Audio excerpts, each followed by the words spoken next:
नमस्कार मित्रों, एक बार फिर से आपका स्वागत है हमारे यूट्यूब चैनल में। जैसा कि आपने कल अनुप्रास अलंकार के बारे में अध्ययन किया, अनुप्रास अलंकार और अलंकार कैसे करते हैं और अनुप्रास और उसके भेदों के बारे में चर्चा की। अनुप्रास अलंकार के भेद मैंने आपको करवा दिए थे, यानी कल जो है अनुप्रास अलंकार अपने अच्छी प्रकार से पढ़ लिया। आज अपन अध्ययन करेंगे यमक अलंकार। बड़ा ही महत्वपूर्ण अलंकार है यमक अलंकार। तो मित्रों, यमक अलंकार कहाँ प्रयुक्त होता है, काव्य में उसका क्या महत्व है। तो उससे पहले हम इसकी परिभाषा को देखते हैं कि यमक अलंकार कहते किसे हैं।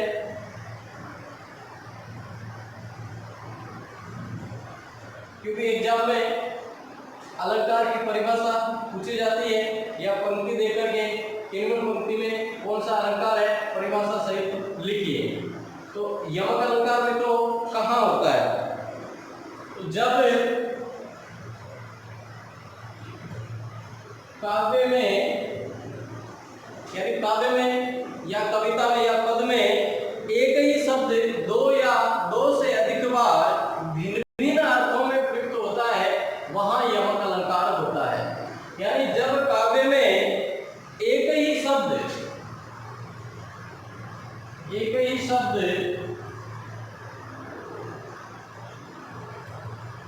दो या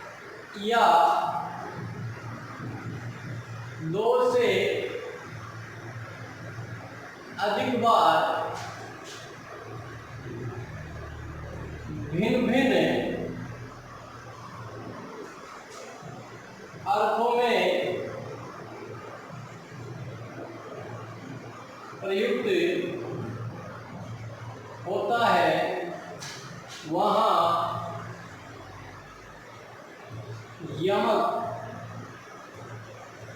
अलंकार होता है।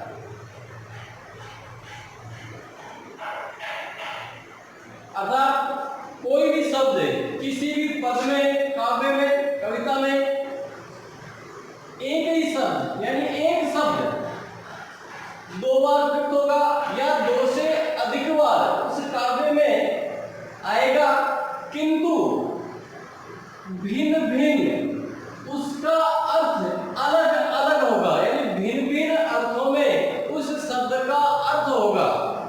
यानी एक ही शब्द एक से अधिक बार आएगा, किंतु अर्थ उसका अलग अलग होगा, भिन्न भिन्न होगा, तो वहां पर यमक अलंकार होता है।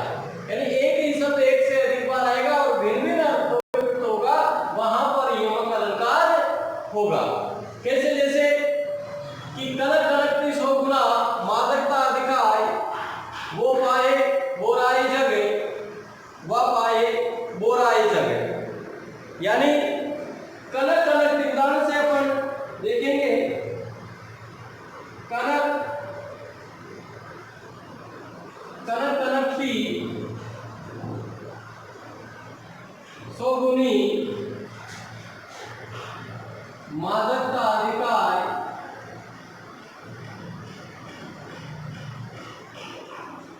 कनक कनकती सोगुनी मादकता अधिकार, वह खाए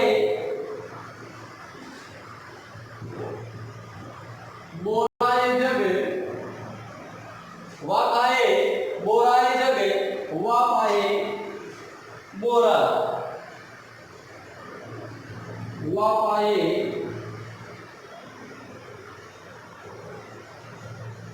बोरा। कनक कनकती सोगुनी मादकता अधिकार, वह खाए बोराए जग, वह पाए बोरा।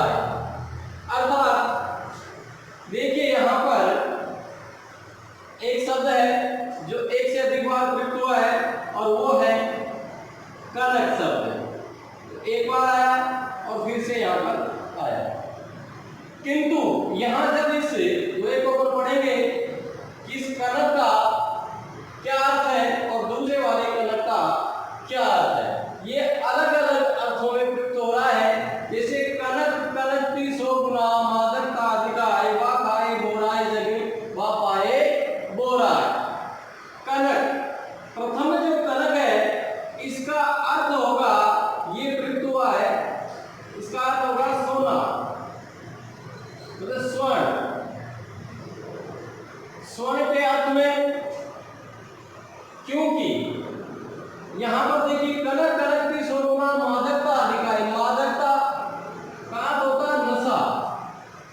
यानी जिसको प्राप्त करने से मनुष्य बोरा जाता है, पगला जाता है। अधिकाय यानी अत्यधिक मात्रा हो जाती है उसकी, बहुत ज्यादा पागलपन हो जाता है, बहुत ज्यादा वो बोला जाता है। और दूसरा जो कनक है उसका अर्थ होगा धतूरा।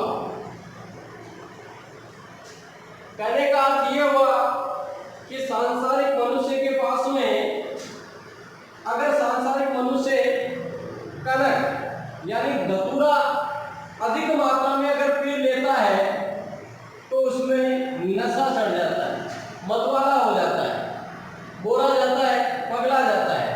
उसी प्रकार से मनुष्य के पास में सोना अत्यधिक मात्रा में धन संपत्ति होने से वह भी पगला जाता है, बोला जाता है। तो यहाँ पर कनक शब्द समान जो कनक है वो अलग अलग अर्थों में प्रयुक्त होने के कारण यहाँ पर यमक अलंकार हुआ। उसी प्रकार से दूसरे उदाहरण में अपन देखते हैं, जैसे 3 बेर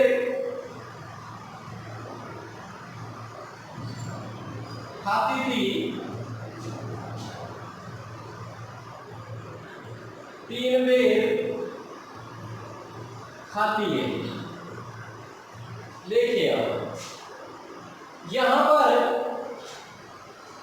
शब्द जो प्रयुक्त हो रहा है बेर और बेर। बेर शब्द 2 जगह आया है किंतु यहां पर अलग अलग अर्थ है इसका। तो 3 बेर खाती थी, वह 3 बेर खाती है। बेर भूषण कवि द्वारा लिखित ये दुआ है कि 3 बेर खाती थी, यानी जो मुगल बादशाहों के बेग में है वो दिन में 3 बेर, तो ये जो बेर है ये बार के अर्थ में प्रयुक्त है। समय जो 3 समय भोजन करती थी, आज शिवाजी ने उनके किले जीत लिए हैं, इसलिए वो विवश होकर के अब जंगलों में रह रही है। और 3 बेर यानी झाड़ी के बेर, झाड़ी का फल कह सकते हैं, झाड़ी के जो बेर है, झाड़ी का जो फल है, उसको खाकर अपना जीवन यापन कर रही है। भूषण कवि ने शिवाजी की प्रशंसा में लिखा था, ये यमक अलंकार का बहुत ही महत्वपूर्ण उदाहरण है। कई बार परीक्षा में पूछा गया है कि ऊंचे घोर मंदिर के अंदर रहने वाली ऊंचे घोर मंदिर के अंदर रहती है और कंदमूल भोग करे, कंदमूल भोग करे, 3 बेर खाती थी, वह 3 बेर खाती है कि भूषण सिद्धि ले अंग, भूषण सिद्धि ले अंग, बीजन ढुलाती थी, वह बीजन ढुलाती है कि भूषण भरत शिव राजवीर तेरे त्रास नगन जड़ाती थी, वह नगन जड़ाती है। इस पूरे सेवय छंद में यमक अलंकार का प्रयोग है। अलग अलग जगह एक शब्द एक से अधिक बार आया है किंतु भिन्न भिन्न अर्थों में आया है। कि ऊंचे घोर मंदिर के अंदर रहने वाली, ऊंचे घोर मंदिर के अंदर रहती है, बादशाहों की जो बेगमें हैं ऊंचे गढ़ किलों में जो रहती थी, किंतु आज शिवाजी ने उनके किले छीन लिए, इसलिए वो बेगमें अब ऊंचे घोर मंदिर यानी गुफाओं के अंदर रहकर के अपना जीवन यापन कर रही है। तो ये यमक अलंकार का बड़ा ही सुंदर उदाहरण है। अब हम आगे बढ़ते हैं कि यमक अलंकार के भेद। जैसा कि आपने पढ़ा कि भाई यमक अलंकार की परिभाषा और किस प्रकार से एक शब्द एक से अधिक बार आता है और भिन्न भिन्न अर्थों में प्रयुक्त होता है, किंतु इसके 2 भेद होते हैं, उसके बारे में अपन अध्ययन करते हैं।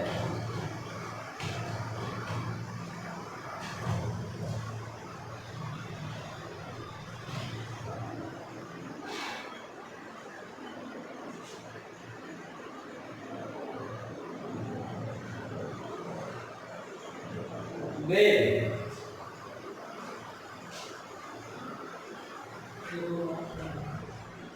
इसके 2 भेद होते हैं। एक यमक अलंकार के 2 भेद। प्रथम जो भेद होता है बच्चों वो अभंग यमक और दूसरा सभंग यमक, अभंग यमक। दूसरा है सभंग यमक।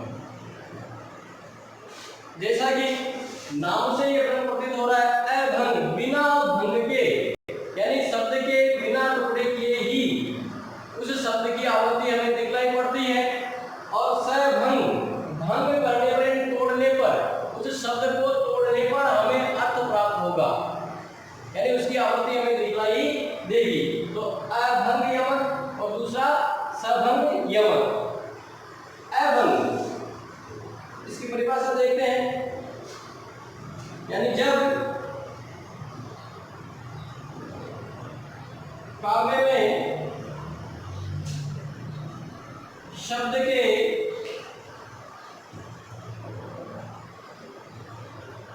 टुकड़े किए बिना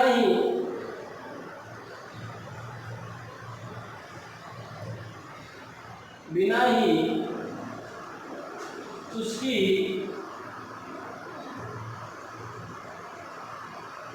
आवृत्ति दिखलाई पड़ती है, वहाँ अभंग यमक अलंकार होता है।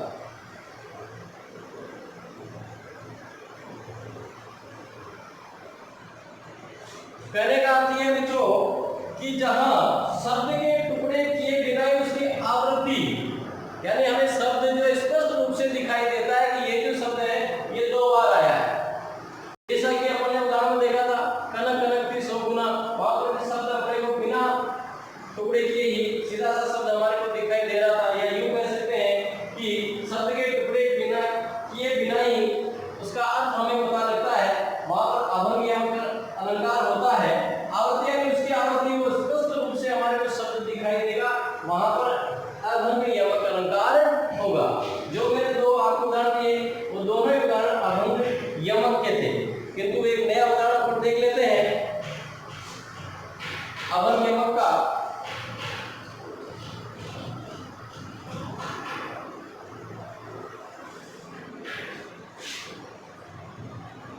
तो पर वारो उर्वशी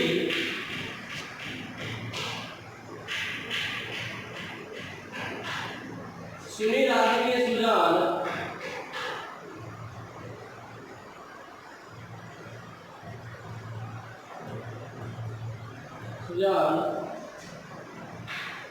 तू मोहन के उर्वशी हवे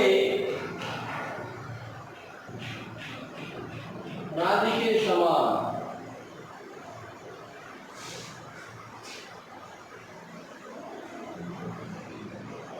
कहने का अर्थ क्या है, बिहारी ने बहुत ही सुंदर दोहा सत्सई में लिखा है, बिहारी सत्सई में, कि तो पर वारो उर्वशी सुनी राधिके सुजान, तू मोहन के उर्वशी हवे उर्वशी समान। इसका अर्थ यह है, देखो यहाँ पर एक ही शब्द जो है एक से अधिक बार प्रयुक्त हो रहा है, और वो है मित्रों उर्वशी प्रथम पंक्ति में, और दूसरा जो उर्वशी है द्वितीय पंक्ति में। कि तू मोहन, तो पर वारो उर्वशी, कोई सखी कह रही है राधिका को कि राधा जी आपके ऊपर तो उर्वशी नामक जो अप्सरा है वो भी न्योछावर की जा सकती है। उर्वशी, यहाँ पर उर्वशी जो आया ये एक स्वर्ग की अप्सरा का नाम है।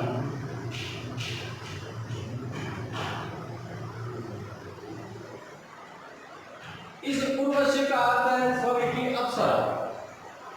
और द्वितीय जो उर्वशी जो शब्द है, ये द्वितीय शब्द आया है और यानी हृदय में बसने वाली। तो यहाँ अप्सरा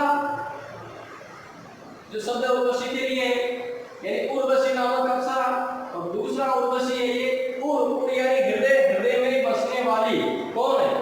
राधिका, यानी कोई जो है सखी है राधिका जी की प्रशंसा के लिए कह रही है कि हे चतुर राधिका जी, जाने में चतुर है। आप मेरी बात सुनो कि आप तो मोहन के कुल में बसती हो।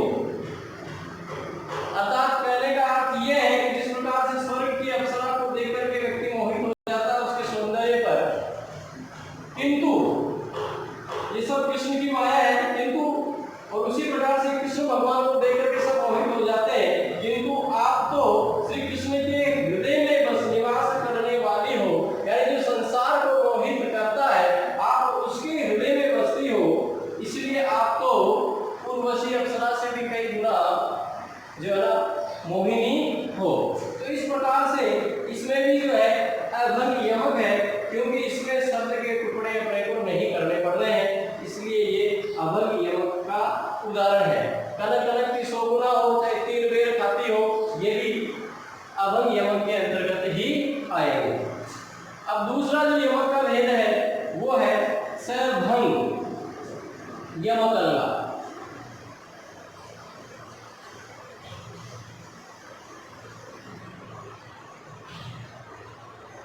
देखो मित्रों, जिस शब्द से ये प्रभु प्रतीत हो रहा है सभंग, यानी क्या होगा?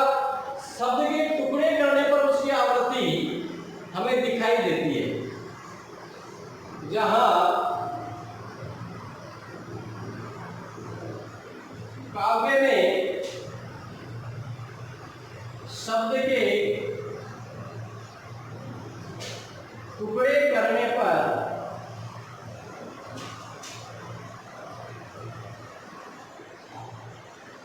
आवृत्ति दिखलाई पड़ती है, वहां सभंग यमक अलंकार होता है। क्योंकि छात्रों अभंग और सभंग हमें इसलिए पढ़ना जरूरी है, कई बार क्या होता है कि शब्द जो है मिला हुआ आ जाता है और पता ही नहीं लगता है कि ये यमक अलंकार का उदाहरण है या नहीं है, क्योंकि वो शब्द अलग अलग दिखाई नहीं देता है, उसको हमें तोड़ना पड़ता है। तो यहाँ पर टुकड़े करने पर शब्द की हमें आवृत्ति जो है ना दिखाई देगी। जैसे इसका उदाहरण देखते हैं,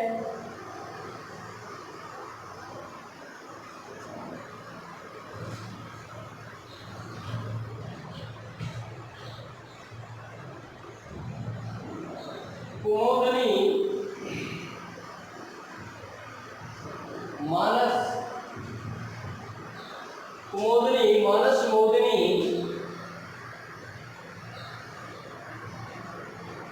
कही। कुमोदनी मानस मोदनी कही। इसी प्रकार से रसिकता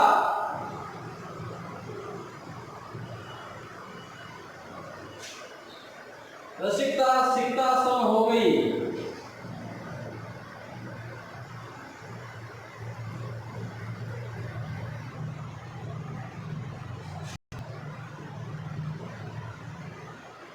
यहां पर ध्यान दीजिए, कुमोदिनी मानस मोदिनी कही। देखिए यहां पर जो शब्द आया है मोदिनी, यहां पर यमक अलंकार मोदिनी शब्द में है। अब यहां पर तो मोदिनी शब्द हमें स्पष्ट दिखाई दे रहा है मोदिनी, लेकिन दूसरा जो मोदिनी है वो कुमोदिनी के साथ में है। तो इस मोदिनी शब्द को अलग करने के लिए इस कुमोदिनी शब्द के हमें टुकड़े करने पड़ेंगे, इस को अलग करना पड़ेगा। मोदिनी, कुमोदिनी मानस मोदिनी कही।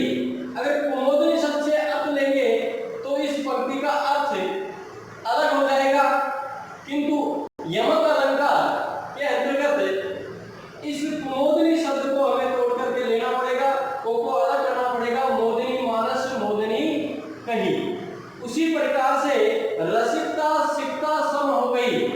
यहाँ पर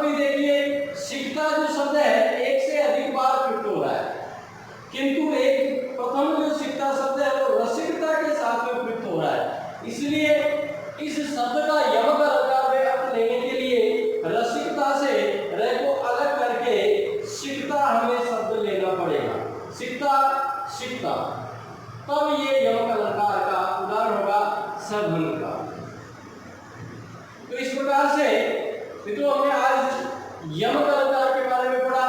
यमक अलंकार किसे कहते हैं, इसकी परिभाषा क्या है और किस प्रकार से इसको पहचानते हैं और किस प्रकार से इसके कितने भेद होते हैं, ये दो भागों में बांटा हुआ है, अभंग यमक और सभंग यमक।